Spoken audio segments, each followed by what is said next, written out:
The quantum sensors screamed their warnings 3 seconds before the Krell warships materialized above Earth's atmosphere. Shuri was in the compound's training yard when the sky split open with violet fire. "Ender," she shouted, dropping her compound bow and sprinting toward the research lab. Her boots kicked up red dust as alarms wailed across the settlement. Through the chaos of running personnel and automated defenses coming online, she had one thought: get to him. The Krell had been monitoring Earth for decades, waiting for humanity to reach just the right level of technological advancement, advanced enough to be useful, primitive enough to be vulnerable. They'd miscalculated on one crucial point. They didn't understand what humans would do when you threatened their own. Shuri burst through the lab doors. Ender stood at his workstation, fingers flying across holographic displays, his honey-brown eyes focused with absolute intensity. Around him, 3 other researchers frantically downloaded data onto portable drives. "The defense grid's down," he said without looking up. "They hit it with some kind of electromagnetic pulse we've never seen. We've got maybe 10 minutes before they start landing troops. Then we leave, now." Shuri grabbed his arm. He finally met her gaze, and she saw something that made her chest tighten. Not fear, but determination. "I'm not leaving the research. 2 years of work on the quantum entanglement communicator. If they get this technology, they won't." She released him and strode to the weapons locker, her mind already calculating vectors and probabilities. "Because you're going to upload everything to the satellite network, and I'm going to buy you the time to do it." Ender knew that tone. He'd heard it when she'd talked down an armed insurgent at a checkpoint using nothing but words and absolute fearlessness. He'd heard it when she'd carried him 5 miles through a sandstorm after their transport crashed. Shuri didn't bluff and she didn't lose. "Shuri, they have plasma weapons. Energy shields. You have this." She pulled out her recurve bow and a quiver of arrows. Not her training bow, but the weapon she'd used in 3 continental championships. Beside it sat something else. Arrows she'd been experimenting with, tips filled with a compound Ender had helped her develop. "And I have you telling me exactly where to aim." The first Krell drop pods hammered into the ground outside like meteorites. Through the reinforced windows, Shuri watched 6-limbed creatures emerge, each standing 7 feet tall, covered in chitinous armor that gleamed like oil on water. Their plasma rifles charged with an audible whine. "Uploading now," Ender called out. "Encryption's going to take 8 minutes. Maybe 9. Then I'll give you 10. Shuri knocked an arrow and moved to the door. "What?" The Krell didn't know.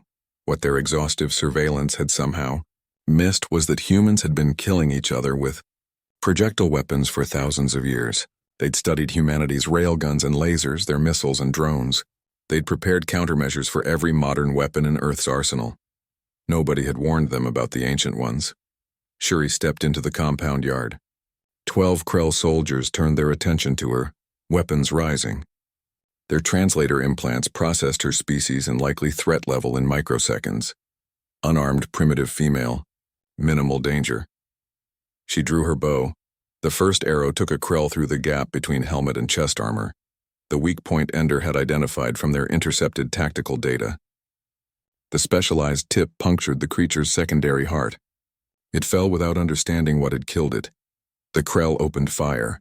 Shuri was already moving, muscle memory from 10,000 hours of training guiding her feet.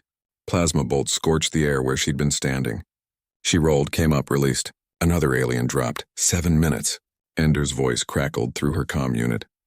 She could hear him breathing hard, the stress evident even through the speaker. The Krell adapted quickly. You didn't conquer 17 star systems by being slow learners.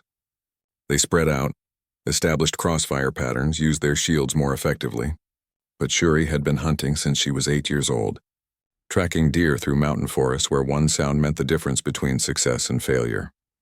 She used the compound's architecture like a predator uses terrain, appearing from unexpected angles, making shots that seemed impossible.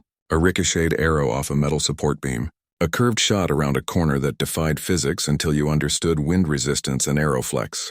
Each release was a prayer, each impact a small victory. 4 minutes. They're breaking through the perimeter fence. Shuri's shoulder burned where a plasma bolt had grazed it. She'd emptied one quiver and retrieved what arrows she could. 8 left. 20 Krell soldiers now in the compound, with more dropping from the sky.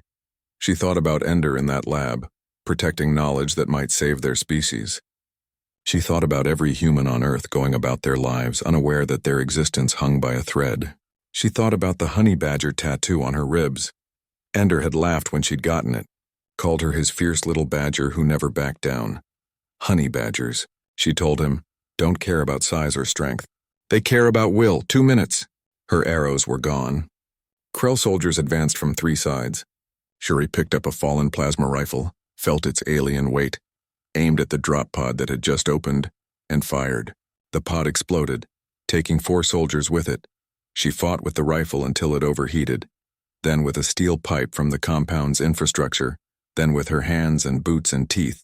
The Krell learned what humans throughout history had learned, that size and technology mattered less than sheer refusal to stop. Upload complete. I'm triggering the compound's self-destruct. Shuri ran. Behind her, the Krell realized too late that the primitive female had never been trying to win. She'd been buying time. The lab exploded in a white flash, taking the compound and every piece of equipment with it, leaving nothing for the enemy but rubble. She found Ender at the extraction point, and together they watched the Krell ships retreat.